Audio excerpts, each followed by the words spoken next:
1.2, exploring absolute value.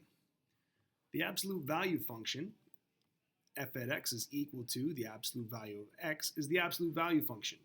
On a number line, this function describes the distance, f at x, of any number x from the origin. Illustrated on this number line, you can see that a value like -3, when we take the absolute value, we just are interested in the positive portion of it, the magnitude or size, distance. +3 is also 3. It just does not concern itself with the direction. So we're going to evaluate each of these. You can pause the video to try yourself in advance, but here we go. The absolute value of -5 is +5. We are only interested in the positive result. We evaluate the inside first. +5 is +5, the absolute value of that is 5. Within the bracket, 2 minus 8 is -6, but we take just the positive component. So in the numerator, we have +12. In the denominator, we have -3, but it becomes +3. So we'd have +12 divided by +3. That's equal to 4. Next, we're going to look at the different ways in which we can express an interval. As a number line, we have open endpoints as circles, which means it does not include that endpoint -2 in that interval. And here, this is a closed endpoint, which includes that endpoint -2. Similarly, with inequality notation, we have, if it is without an underline, this is strictly less than. If it is underlined, it is less than or equal to. Same thing with greater than or equal to. Expressed as an element of a set, this is saying that this x is an element of this set. A square bracket means that the endpoint is included. If it is a rounded bracket, that means that it is not included. So this is saying it belongs to a set. If there's a strike through, that means it does not belong to the set, or it is not an element of the set. So let's begin. You can pause, try yourself, but here we go. So the size of the distance, or the magnitude, is less than 2. So let's read the question. Rewrite each interval using an inequality statement that includes absolute value. Our absolute value must strictly be less than 2, so less than 2. Here, these endpoints are filled in. That means that those endpoints are included, so it is, the absolute value is less than or equal to 2. Now this is an interval that has the magnitude or size greater than a particular value in G and H, but this does not include this endpoint. So our absolute value is strictly greater than 2. Strictly meaning not including that endpoint. But this includes that endpoint 2. So we'll say our absolute value is greater than or equal to 2.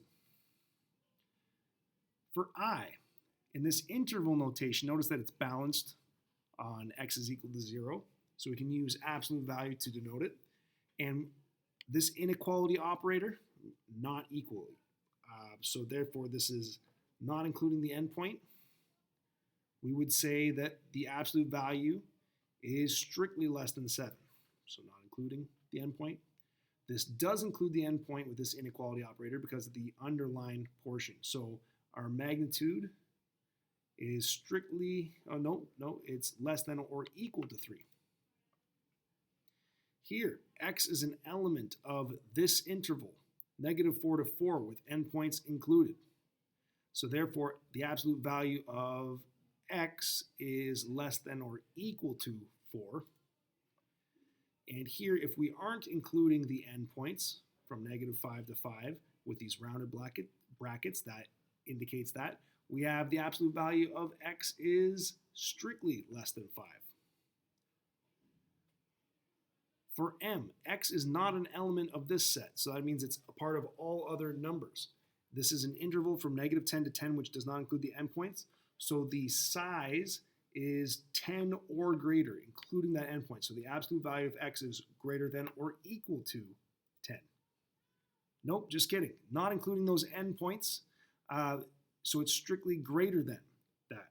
Let's see here. So 10 is outside of that. So we're going to say, one moment. Yes, 10 is, yep, that's good. Because 10 is not in this set, and this would include all of the ones that are in the set. Next, x is not an element of -1 to 1. So the value must be strictly greater than that set. Errors.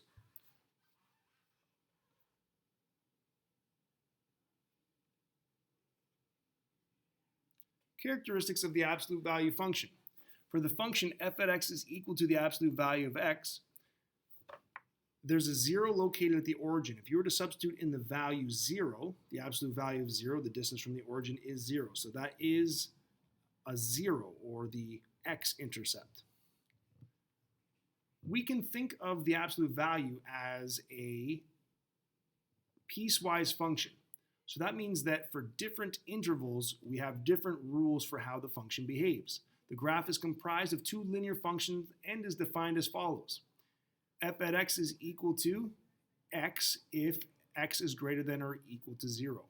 So this is the interval in which it has this behavior. It's f at x is equal to x when x is greater than or equal to 0 or positive. And it's looking like this here. Whatever value of x you have the same value of y. And when x is negative on the left-hand side of the graph, you have f at x is equal to -x for x less than 0 or strictly negative numbers. The graph is symmetric about the y-axis, meaning it's a reflection on this vertical axis. As x approaches large positive values, so as x becomes very large, the y value becomes very large. Similarly, as x approaches large negative values, the y values become very large positive values. These are called end behaviors of the function. The absolute value function has the domain, x belongs to the reals, the real set of numbers, and range, y belongs to the reals such that vertical bar means such that, y is greater than or equal to 0. Remember, that is the all possible y values it can assume. It can get very large, however, its lowest point, its minimum, is when y is equal to 0. So that's why we have included that endpoint. Every input in an absolute value returns an output that is non-negative.